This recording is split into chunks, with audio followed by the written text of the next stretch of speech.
Good afternoon, and welcome to today's special Leaders of the Americas conversation on the importance of U.S. partnership with Guyana and what that means for the wider Caribbean's food and energy security.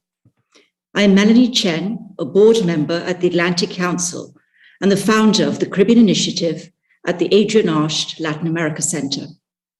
I'm delighted that we are joined today by a distinguished guest and leader in the Caribbean, His Excellency Irfan Ali, President of the Cooperative Republic of Guyana.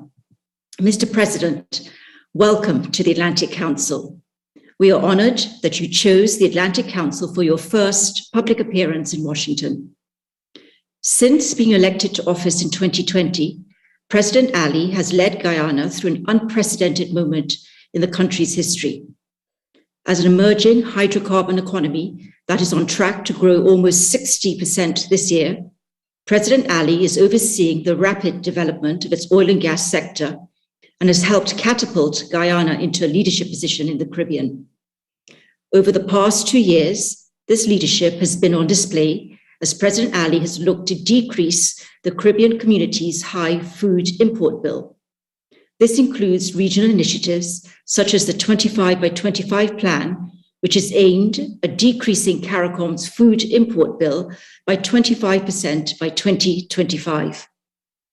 Recognizing President Ali's role in addressing regional food challenges, he and Guyana were announced as co-chair of the U.S. CARICOM Joint Committee on Food Security, which was an outcome of last month's Summit of the Americas. Prior to being elected, President Ali served as Minister of Housing and Water and Minister of Tourism, Industry and Commerce. He also earned his doctorate from the University of the West Indies in Urban and Regional Planning. Again, Mr. President, welcome to the Atlantic Council. With the region facing several challenges at the same time, including energy and food insecurity, climate change, the effects of the COVID-19 pandemic, and more, your presence at the Atlantic Council is welcomed and much needed. With that, it's my pleasure to invite those watching to tweet about the event with the hashtag #ACCaribbean and to turn the program over to President Ali, who will provide keynote remarks. He will then have a conversation with the Senior Director of the Adrian Archt Latin America Center, Jason Marzak. Mr. President, over to you. Thank you very much for allowing me this opportunity to be here to share my thoughts, but more importantly, to be in Washington in what will be an extraordinary week in the relationship of Guyana and the United States. Since this morning, our first day at work, we have met with the Department of Commerce, the Deputy Secretary and his team, the Secretary of State and his team. And we have been discussing many matters of mutual interest and areas in which we can strengthen and expand our relationship. The goal of this week is to bring harmonization between the plans and the programs of Guyana and the aspirations of the U.S., both at the governmental level and the private sector level.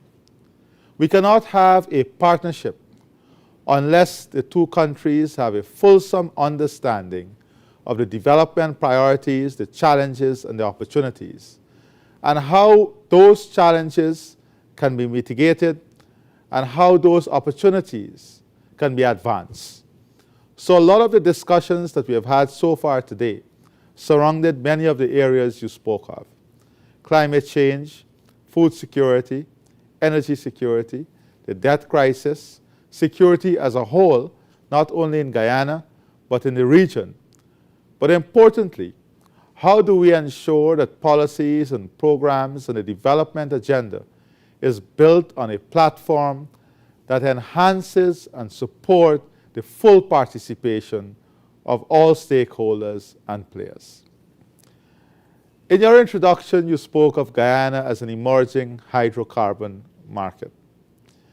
I would like to say that whilst Guyana is an emerging hydrocarbon market, our economy will not be hydrocarbon based. This is an important and a very important part of our development trajectory.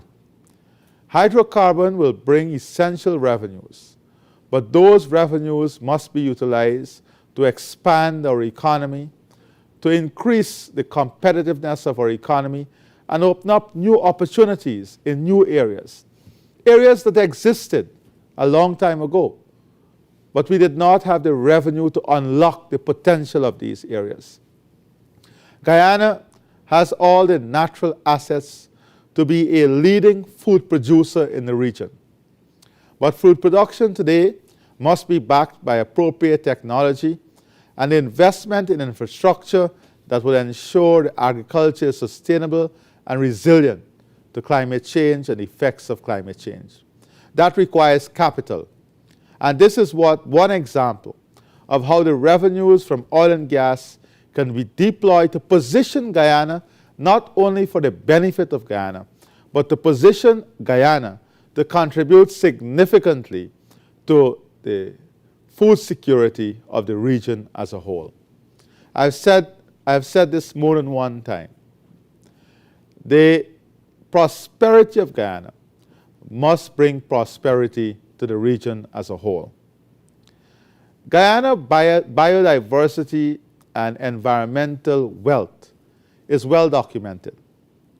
Our forest stores 19.5 gigatons of carbon. The standing value of our forest is over $500 billion US. Our forest has the potential of earning in excess of $100 million US in carbon credit in an annualized way. This alone can drive tremendous development.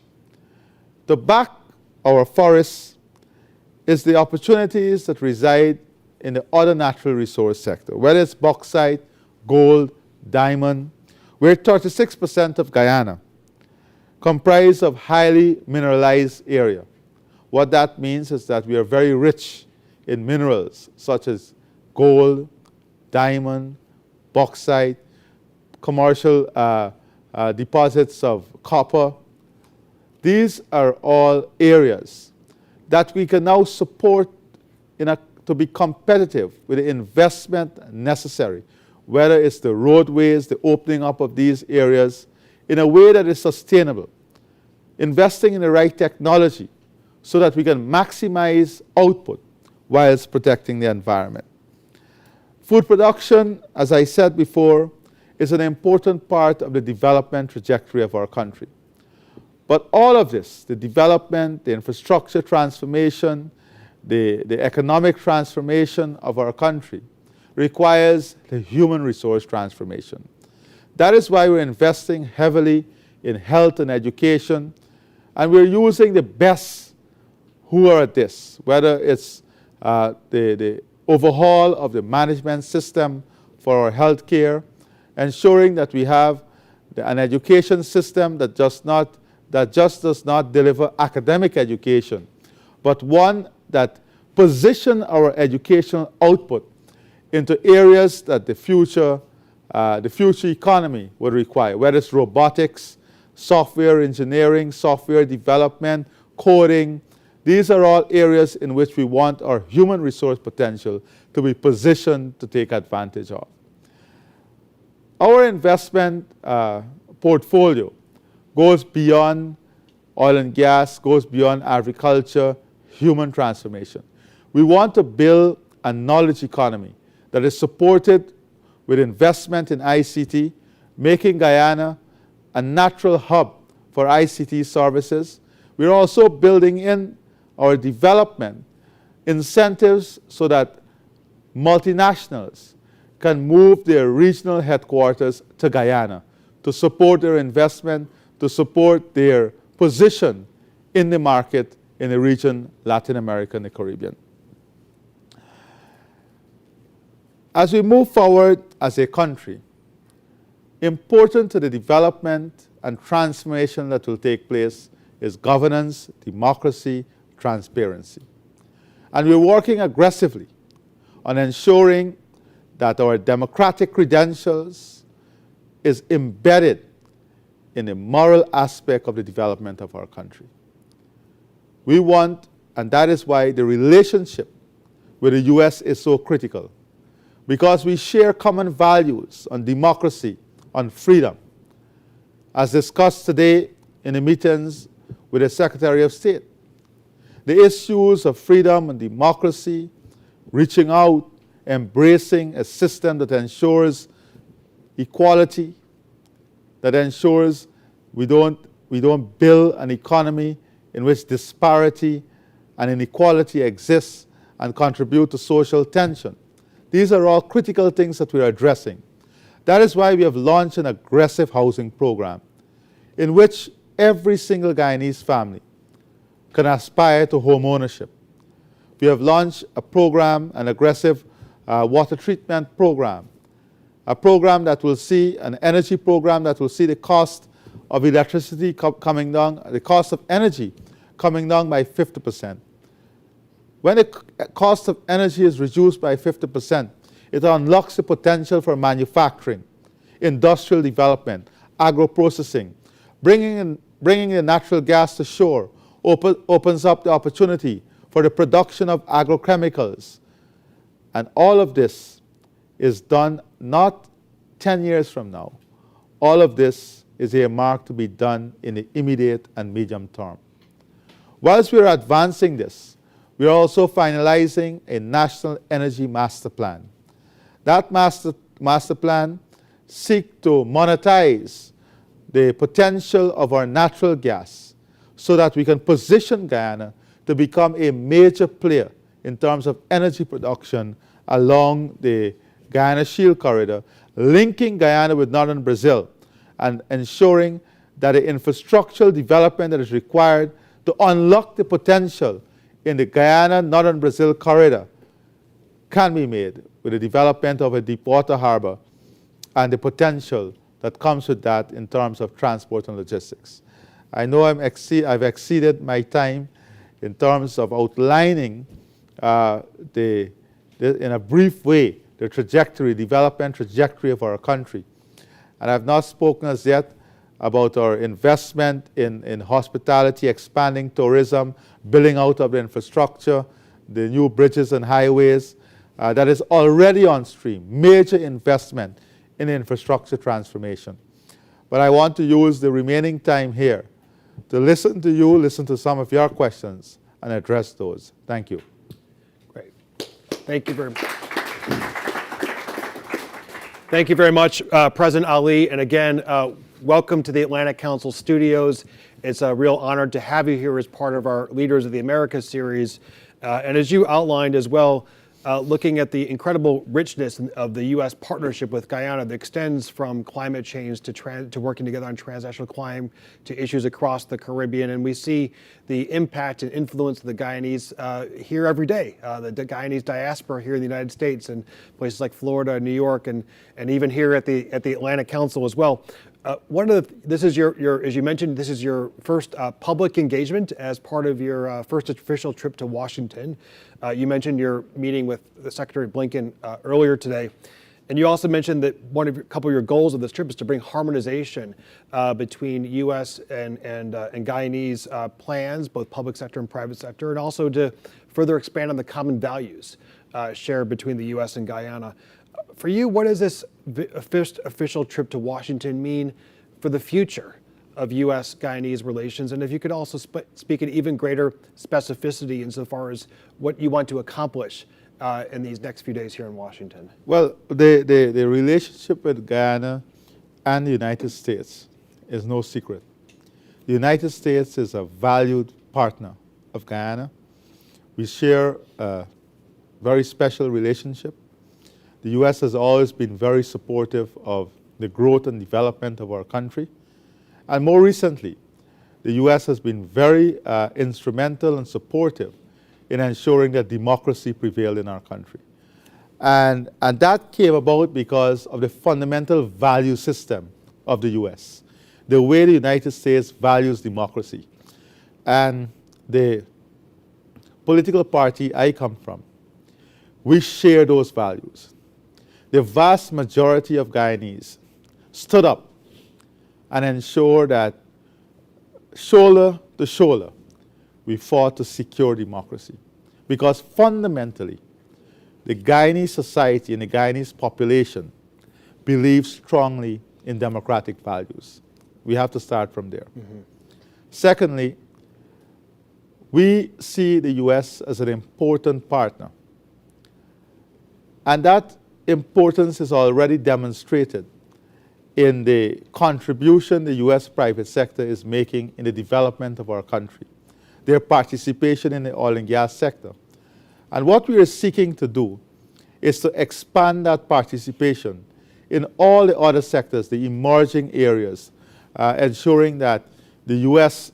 is at the table on climate change, on us finding the balance in terms of energy security, working together in dealing with transnational crime. We have had an aggressive increase in our collaboration and partnership in dealing with security issues.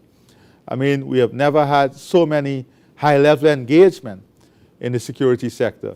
Over the last 2 years, we have seen tremendous expansion of that. And this is because we have been able to sit around a table and identify the priority areas, the common interests, and the way in which we have to approach issues of security. And that requires collaboration, it requires cooperation, sharing of information, sharing of intelligence.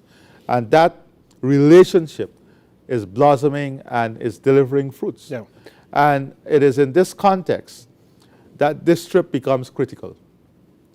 We want the U.S. private sector to play a greater role, to go after greater opportunity. We want all the different departments within the United States system to understand the full potential and to participate in unlocking the opportunities that come with those potential.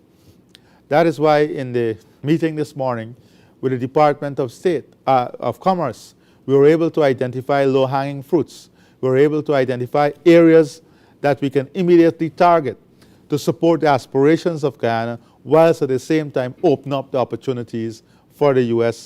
Private sector.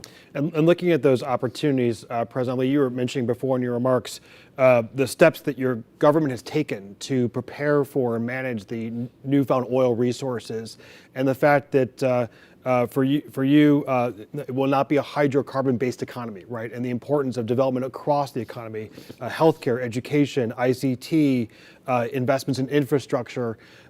What is your strategy insofar as prioritizing the many investments that are being desired by you and your government as Guyana is entering this next phase of growth? You know, one of the things about oil and gas and the type of momentum and public positioning that Guyana is receiving is that it creates a lot of expectations locally. Because a lot of time the country is positioned in a way that we have already arrived at a position where we are a rich country, which is far from the truth. This is going to take time, and the revenues, the type of revenues that will come in from oil and gas are not immediately available. So what we are doing is that we are approaching development from a multidimensional lens, not focusing everything on infrastructure or focusing everything on the social services. It's finding the balance in terms of the investment. Because we have to ensure we grow the country in such a way that the private sector is growing, creating jobs, whilst we create an enabling environment for that growth in the private sector. We are growing the skills depth of the population so that they are prepared for the new economy and the opportunities that will come in the new economy. At the same time, we continue to expand our environmental credentials on climate change and be a leader in ensuring that forest is positioned in its rightful place and that the world values that forest and the biodiversity that comes with it in a payment system that supports the national development. Fourthly, it's about our food security, not only for Guyana but for the region, investing in agriculture and building out opportunities in which we bring the younger generation to participate in this economic outlay so that they can feel involved, they can feel a part of this transformation that is taking place. Balancing all of that with the investment that is required for the infrastructure. The build-out of the country and the type of opportunities that will come, the economic opportunity and the type of growth that the private sector require from the government investment to create the infrastructure that will support that growth and development. Unless we can create the infrastructure to support the growth and development, then we'll be slowing the private sector involvement. Take, for example, the new hotels. For the new hotels to come on stream, it required us to put new roads, opening up new area of urbanization, if you want to put it in that context. So we cannot focus on one sector and say this is our priority and we're going after this. It is considered as a blend of different fruits in a cocktail. Okay. And bringing that together to give us a comprehensive and holistic view of development, keeping in mind the human aspirations. Because you cannot go too far away from what the aspirations of the people, what is the aspirations of the people. And the fundamental aspirations of the people, they want good quality education, good quality health care, good quality access to energy at a cheap cost, good quality access to water. So all of these investments has to be made simultaneously in an environment in the last 2 years that has not been helpful. No. The last 2 years, we had to deal with COVID. We're still dealing with COVID. Unusual weather pattern that led to a lot of flooding in Guyana. And then the supply chain crisis that continues. And now we see even more health challenges.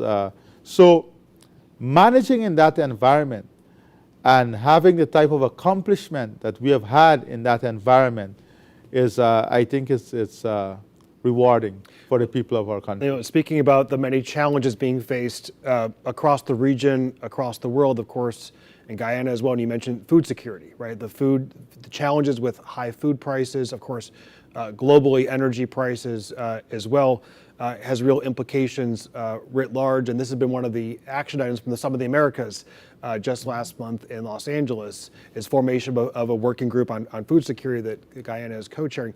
What do you hope to achieve insofar as bringing greater food security across the Caribbean writ large as part of these efforts in the following, say, months, given the crisis that we're seeing right now on food? In the region itself, we have set ourselves a target of reducing our food import bill by 25% by 2025.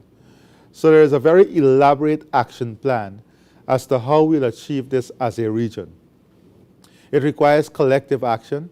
It requires restructuring of national budget to reflect this reality, that we are going to invest in food production as a priority. It requires investment in the technology. Fertilizer is a huge problem around the world now. Not only the price, but access to fertilizer. So working with the U.S. in this committee allows us to address the multidimensional nature of the problem surrounding food security. It is not only about going to plant food. It is all the issues in the whole value chain and how the U.S. can support the region in achieving this 25 by 2025. So that is the aim, cost of financing, access to financing, support in terms of technology transfer, hydroponics, high-value crops. All of this is looking at the food production system in a holistic way. A major problem in the region is the transportation. How do we move food, the cost of moving food? So all of this is addressed in a holistic way, and that is what the subcommittee helps us to do. Now, one of the things that was announced at the summit last month was a U.S. Caribbean partnership to address the climate crisis 2030. I'd like to get your perspectives on what you see that plan as potentially achieving, and how could that work for Guyana as well as the rest of the region insofar as tackling some of the most pressing challenges that are being faced? To begin with, the only way we can address the issue of climate change is through a collective effort. We cannot address climate change singularly. All of us must embrace this challenge and commit ourselves to targets that would mitigate the effects of climate change. The Caribbean region is one of the most affected regions in terms of climate disaster. So any support that comes to the region is support that is well received. And we see the U.S. as a strategic partner in helping the region to unlock concessional financing for adaptation and mitigation. The cost for adaptation and mitigation for the region is enormous. One climate event can wipe out the entire GDP of one of these islands in the region. In one flood in 2005, 2006, wiped out 60% of our GDP in Guyana. So the vulnerability of the region to economic shock and disaster as a consequence of climate-related activity is not an imaginative thing. It is something that occurs on an annual basis. So the support of the U.S. in pushing the agenda to unlock concessional financing and unlock financing to assist in adaptation and mitigation is critical. President Lee, we're almost out of time. I'd like to give you a moment to share with our audience, both here in person, but also the many people who are watching across the U.S. and regionally and probably across the world too, a final message insofar as where you see the trajectory of the relationship and how viewers should be looking at the future of Guyana. So you should look at the relationship between Guyana and the United States in a very simple context. You will see two countries working together, trusting each other, supporting each other, a relationship that is built on stability, one that is built on values and principles that we share, human rights, democracy, freedom. And you will see a relationship that will redound to the benefit of the private sector of both countries. And ultimately, the people of both the United States and Guyana will benefit from this sustainable, long-lasting, value-based relationship that we are advancing. And as we've spoken about, you can, of course, count on the Atlantic Council as a partner in that, in our Caribbean initiative, where we specifically work to bring together the public and private sector and have done work everywhere from financial inclusion to climate vulnerability to our newly forming energy working group and a whole host of issues to advance U.S. Caribbean interests and partnership. I want to, again, thank you for joining us today. Wish you much luck and success in the rest of your trip here to Washington and look forward to welcoming you back to the Atlantic Council or even better, visiting you in Guyana at some point in the future. Thank you very much. And of course, we would like to welcome you to Guyana. We have already, in just the first day here in the U.S., we have been hearing about many trade delegations, private sector delegations that are planning to be in Guyana. We encourage this. We want to see collaboration between the U.S. private sector and the Guyanese private sector. The embassy in Guyana, led by the ambassador, has been doing a lot of work and opening up these opportunities and bringing these links. But I think now it's time for the two private sector to take the bull by the horn and really aggressively push this thing forward. Well, those are excellent final remarks, President Ali, and I want to thank everybody who joined us for this Leaders of the Americas discussion. President Ali, thank you so much for being here, your delegation. Thank you. For being here, Vice President Jardeo, Ambassador Hines, and the whole delegation, and we look forward to the next time that we can welcome you back here. Thank you very much. Thank you.